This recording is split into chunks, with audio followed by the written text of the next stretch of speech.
नमस्कार। साहित्य, संगीत और सिनेमा चैनल पर आप सभी का स्वागत है। मैं केशव राय, जो आपको हर बार साहित्य, संगीत और सिनेमा की हस्तियों से आपको रूबरू करवाता हूं। और आज मैं साहित्य और शिक्षा के मंदिर में हूं। कहने का मतलब ये श्री मध्य भारत हिंदी साहित्य समिति इंदौर, जो 110 साल पुरानी संस्था है। और यहाँ पर महात्मा गांधी जी भी आए थे 1918 में, और उसके बाद भी एक बार आए। तो हम प्रोफेसर सूर्य प्रकाश चतुर्वेदी साहब से बातचीत करते हैं। नमस्कार सर। नमस्कार राय सर।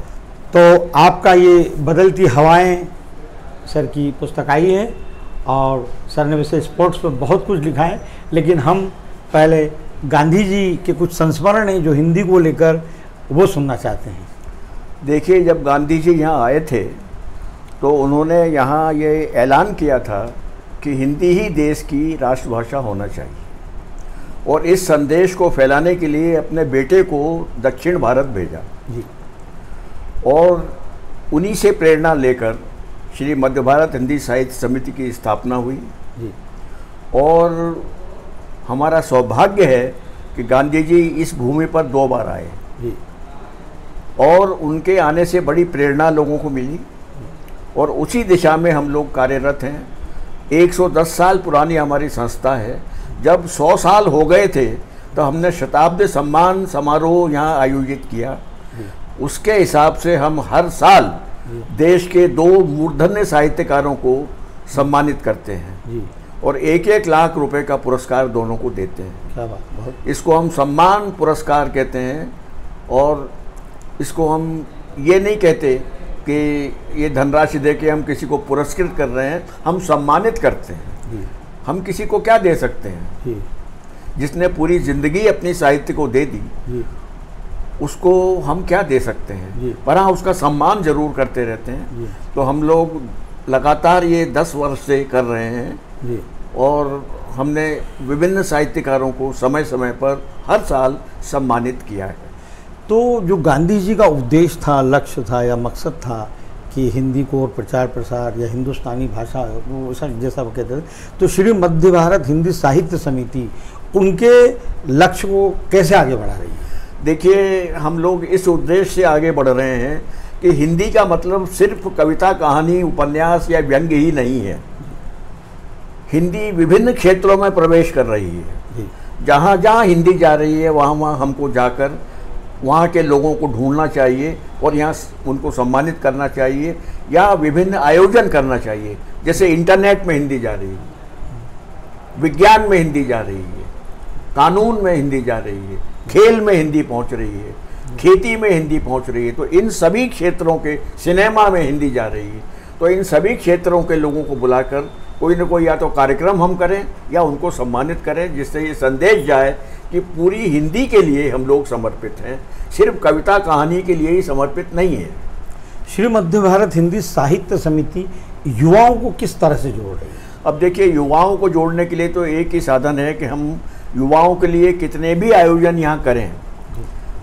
आजकल कुछ ऐसा माहौल हो गया है कि साहित्य तो छोड़िए, आप भाषा के प्रति ही लोगों का रुझान कम हो गया है। वो अंग्रेजी हो, आप अंग्रेजी वालों से पूछिए, मराठी वालों से पूछिए, उनकी भी ये शिकायत है, हिंदी वालों की भी वही शिकायत है कि हिंदी के लिए जो वातावरण बनना चाहिए वो नहीं मिल पा रहा है। और इसकी शुरुआत घर से होनी चाहिए। हम अगर घर में बच्चे को सही हिंदी बोलना सिखाएंगे या सही अंग्रेजी या सही मराठी बोलना सिखाएंगे तो वो सीखेगा।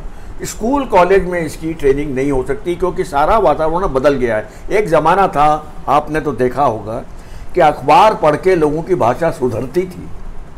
आज आप किस अखबार के लिए कह सकते हैं कि जिसकी भाषा से अपनी भाषा आदमी सुधार सकता है?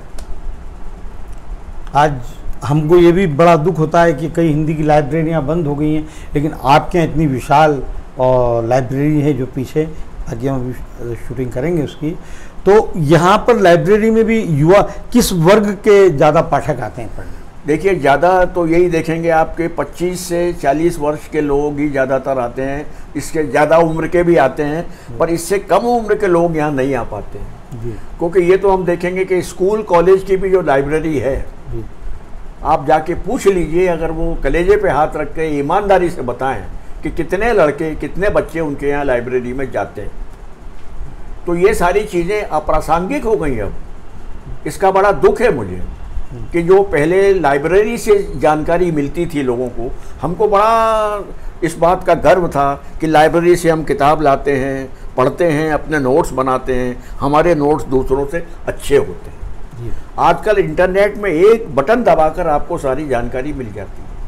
जब आपको इतनी सुविधा से एक बटन से जानकारी मिल जाएगी तो आप किताब लाके क्यों पढ़ेंगे? तो सुविधा भोगी बन गए। अब देखिए, आपने बड़े बड़े पत्रिकाएं थी, धर्मयुग बंद हो गया, साप्ताहिक हिंदुस्तान, रविवार, ये सारे अखबार बंद होते चले गए और बाकी अखबारों के भी कलेवर बदल गए। आप देखिए कि किसी भी अखबार को उठा के देखें, एक जैसी सामग्री सब में मिलती है। उसका कारण यही है कि संपादक नाम की संस्था समाप्त हो गई। आप इस संस्था के प्रधानमंत्री हैं, तो उसके पहले भी जो प्रधानमंत्री रहे हैं और आपके प्रधानमंत्री कार्यकाल में क्या कुछ अलग हटकर हो रहा है? अब मैंने तो ये कोशिश की है कि कोई भी आदमी आके मुझसे संपर्क करे जी। अगर साहित्यिक संस्था है या निजी रूप से भी आता है, अगर कोई आयोजन यहाँ करना चाहता है और संस्था के हिसाब से करना चाहता है तो हम उसको आधे रेट में यहाँ हॉल देते हैं और भी सुविधाएं देते हैं। और निजी रूप से भी करता है, अगर कोई लोकार्पण या कुछ हो तो उसको नॉमिनल लेके हम यहाँ ये हॉल उपलब्ध कराते हैं। हमसे जो भी होता है हम ये कोशिश करते हैं। अब जहाँ तक युवाओं के जोड़ने का सवाल है, हम चाहते हैं कि युवा आए। हमने बहुत से आयोजन भी किए, जैसे कि हमने स्कूल कॉलेज के बच्चों के लिए आयोजन किए, पर उसमें वही है कि भागीदारी उतनी नहीं हो पाती है जितनी होनी चाहिए। तो ये मुझे अफसोस ये है कि जो युवाओं को यहाँ जोड़ना चाहिए उस मात्रा में युवा नहीं जुड़ रहे हैं। अभी एक बड़ी घटना हुई जिससे हम बड़े दुखी हैं और आप भी बहुत दुखी होंगे उस घटना से, कि उत्तर प्रदेश का जो 10वीं का बोर्ड का जो रिजल्ट आया है उसमें 8 लाख विद्यार्थी हिंदी में फेल हुए हैं। बहुत दुखी किया इस घटना ने हमें। इसका जिम्मेदार कौन को मानते हैं आप? शिक्षक को मानते हैं, माता पिता को मानते हैं, सरकार को मानते हैं, कौन इसका, या वही विद्यार्थी हैं? मैं तो इसको सभी की मिली जुली जिम्मेदारी मानता हूँ। किसी एक को दोष देना ठीक नहीं है जी।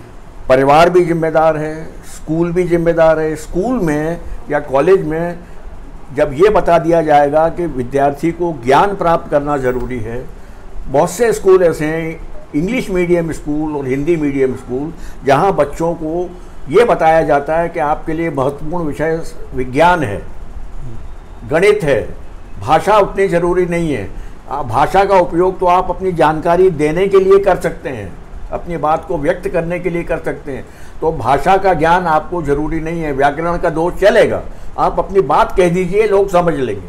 अगर ये हमारा रुख होगा, अखबारों का रुकेगा। अखबार के संपादक ने मुझसे कहा, मैंने उनसे कहा कि बहुत गलतियां होती हैं।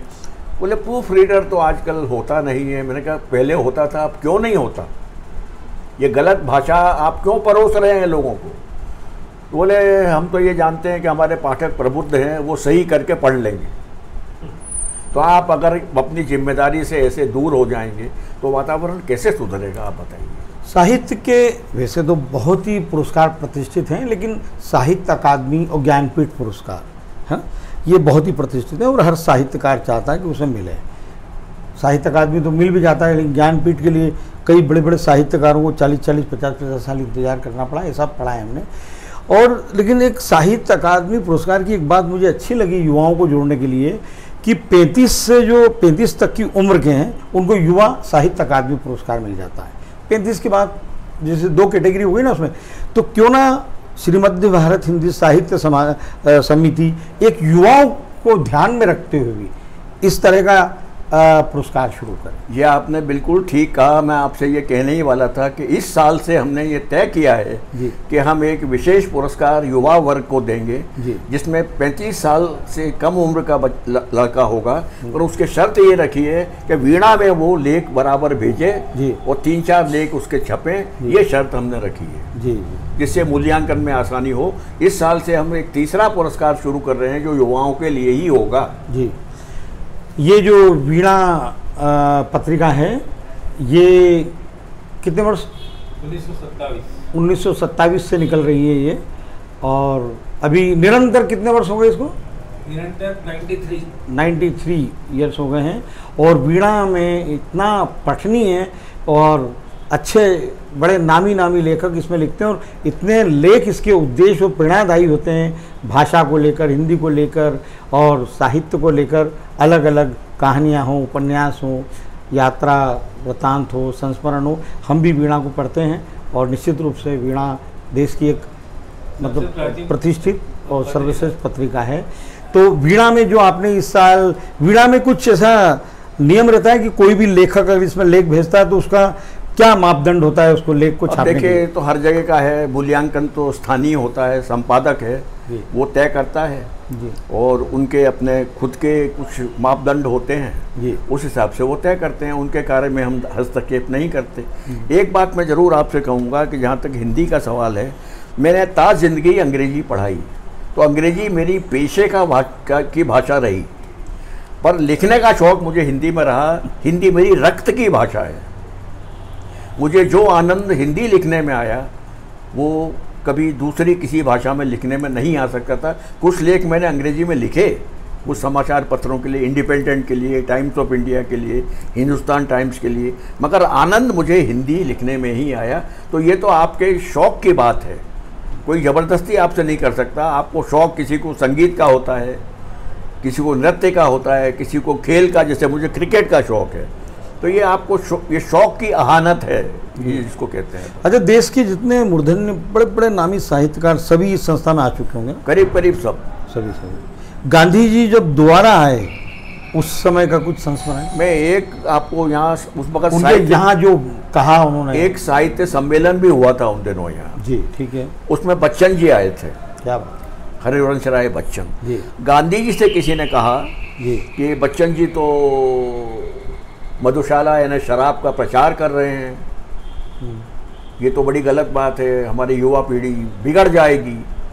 तो उन्होंने कहा कि भाई मैं जब तक उनसे बात ना कर लूँ मैं ये तय नहीं कर सकता, मुझे उनसे भी बात करने दो। तो उन्होंने उनसे बात की। गांधी जी कह सकते थे, दूसरा कान का कच्चा होता तो एकदम फैसला ले लेता। उनने बच्चन जी को बुलाया और कहा कि बच्चन जी ये कहा जा रहा है कि आप ये इसका प्रचार कर रहे हैं। तो उन्होंने कहा कि बापू ऐसा नहीं है, मधुशाला जो मैंने प्रतीक के रूप में मधु का इस्तेमाल किया है, ये प्रतीक है। जहाँ तक मेरा सवाल है, मैं कायस्थ हूँ, पर उन्होंने एक उनको रुबाई तो नहीं कहना चाहिए, चतुष्पदी वो उनको सुना दी और ये कहा, देखिए मैं इससे ही आपको पता लग जाएगा, मैं कायस्थ, मेरे दादे परदादों ने इतना ढाला, एक नहीं दो नहीं 75% है मुझ में हाला। तो मेरे शरीर में हाला है तो मुझे पीने की क्या ज़रूरत है? मैंने कभी पीने की सिफारिश नहीं की, मैं तो प्रतीक के रूप में उसका इस्तेमाल करता हूँ। ये बात तो सच है सर। श्री मध्य भारत हिंदी साहित्य समिति शहर के बीचों बीचों प्रमुख स्थान पर है और इतनी व्यापक, कितनी बड़ी जगह है यहाँ पर। इसमें क्या सरकार का या किस तरह से ज़मीन को लेकर या और आज भी कोई व्यावसायिकीकरण नहीं है यहाँ पर जो देख रहे हैं हम इतना, तो ये जो साहित्य की सेवा ये समिति कर रही है, तो इसके पीछे या शुरुआत का इसका कुछ अगर बताएं। इसके देखिए, शुरुआत में यही था कि ये ज़मीन तो जब दी गई थी तो होलकर स्टेट ने दी थी, और इसके बनाने करने के लिए जब गांधी जी आए तब इसका काम शुरू हुआ।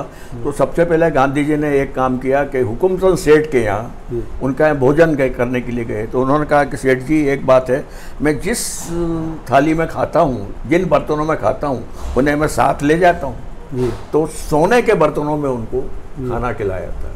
तो उन्होंने कहा ये तो मैं ले जाऊँगा।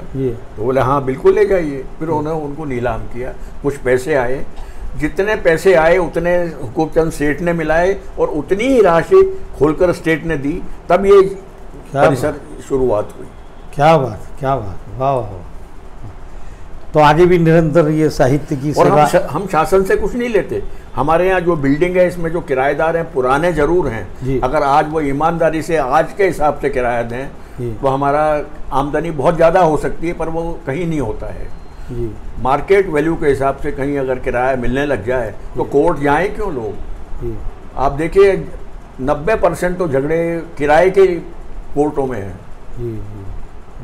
तो हमको भी ये दिक्कतें आती हैं, पर फिर भी हम आत्मनिर्भर हैं, हम शासन से कुछ नहीं लेते, अपने स्रोतों से ही सारे पुरस्कार देते हैं और संस्था चलाते हैं। तो धन्यवाद सर आपको। आगे हम आपको जो विशाल बड़ी लाइब्रेरी है आपको आगे दिखाएंगे, जहाँ पर हजारों लाखों पुस्तकें हैं और सभी साहित्यकारों की और युवाओं की पुस्तकों से आपको आगे रूबरू कराएंगे। धन्यवाद। धन्यवाद।